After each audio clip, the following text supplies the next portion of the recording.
Putang 30 minutes na ako higit dito, hindi pa rin ako nakuha. Ang papangit ng pick up location na lalayo. Maganda-ganda, putang layo ng pick up. Kadalasan malapit, pangit.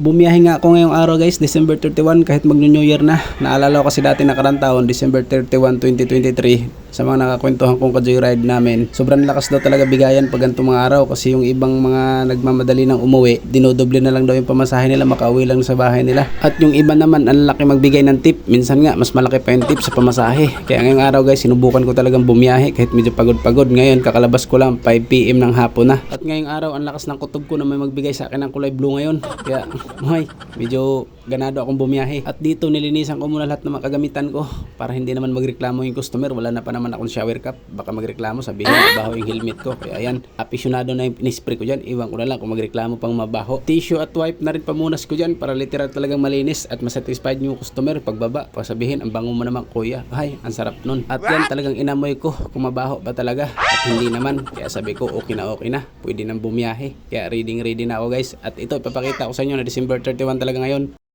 Biyahe tayo ngayon guys kasi sabi nila malakas na ngayon. Malakas na biyahe ngayon. May mga humahabol ng New Year. Dinudoble daw yung pamasahe, sabi ng mga ka-joyride ko dati. Kaya sinubukan ko ngayon. Malay mo totoo. Kaya pa rin? O sir, uwi na lang mamaya. Wala ka siya. Ang sabi nila malakas na pag ganito eh. So ayun guys, nagulat nga si sir dito, kapitbahay namin. Bibiyahe pa daw kahit December 31 at mag New Year na. At sabi ko, oo sir, kasi kailangan at malakas daw ngayon, sabi nila. Kaya ito, kakalabas ko lang sa gate guys. At paglabas ko, nakita ko na nga si kuya dito, nag-ihaw na. Parang nagdalawang isip kong bumiyahe, ang sarap ng ihaw. At dito guys, nakakuha na pala ako ng booking dito lang sa amin. Limlim pa naman guys. So ito guys, may booking na tayo. Dito lang din sa loob ng servisyo namin. Long ride to guys, papuntang BGC, 300 plus ang pamasahe.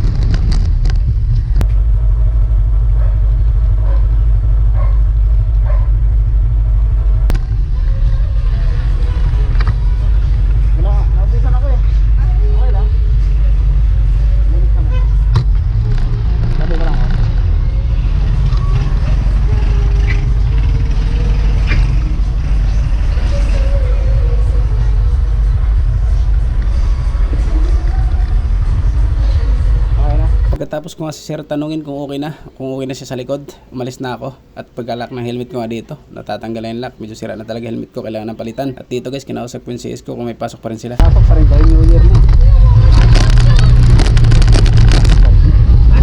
Pasok pa rin. May pasok nga pala talaga sila si sir. Kumbaga doon siya mag New Year sa trabaho niya. Sabi ko, mas okay nga yan sir, palihi ka buong taon na may trabaho ka. Para sa gana buong taon mo, ibibilis ka ni Lord, more blessings. At sabi naman niya, sana nga kuya. At ito na nga guys, kakarating lang namin sa BGC. Pasado 6 PM na ng gabi. Medyo matagal pa rin yung biyahe kahit holiday. Medyo matraffic pa rin. 303.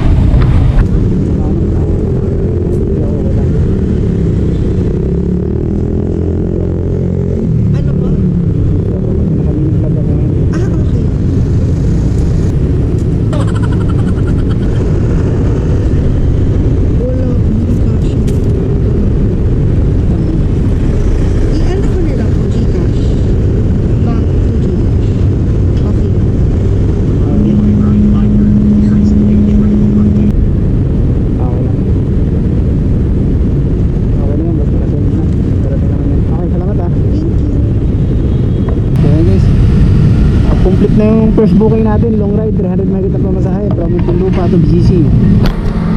At ito na yung sinasabi ko guys, sa una lang pinapaldo, pangalawa, pangatlo, wala na. Mapapalakpak na lang talaga sa sobrang ang papangit ng pick up location. 30 minutes na ako higit dito, hindi pa rin ako nakuha. Ang papangit ng pick up location na lalayo.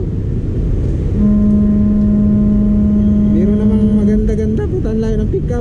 Kadalasan malapit, pangit. At sa wakas guys, nakakuha rin. dinarap ko na si sir andito sa PTX. At pagkatapos kong i-drop si sir, nakakuha ulit ako dito papunta naman Las Piñas. Sabi ko papauwi na yata ako. Anong oras pa lang? Mag-alas 7 pa lang ng gabi. At sabi ko sige, pwede na siguro to. At maya nga guys, may lumapit nga sa akin lalaki dito. Nagtanong kung may booking na ba ako. Sabi ko meron na. Sa sobrang daming tao dito guys. Ang hirap talaga mag-book dito guys. Sa totoo lang, ang dami lumapit sa akin.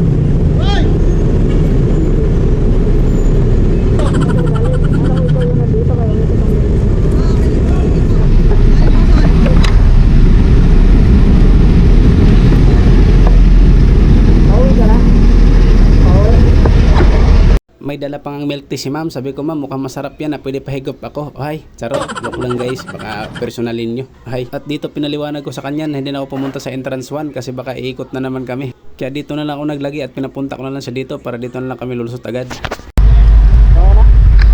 Dito kasi sa PITX, pag sa dulo ka makapick up, ikot ka sa likod, ang layo na doon. At pagka-drop ko nga ni ma'am dito sa Las Piñas, nakakwentuhan ko nga si Paps, bumili din ng turutot. Sabi niya, uwi na daw siya kasi mag-New Year niya. Sabi ko, uwi na rin ako Paps, mag-New Year na rin.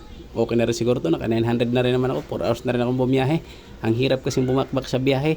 Talo sa gas, ang lalay ng pick up. Mali pala yung kutob ko, walang nagbigay sa akin ng blow. Mahirap talaga maniwala sa kwento-kwento lang. Oh hi, at ito na nga nangyari guys, habang gumagapang ako pa uwi.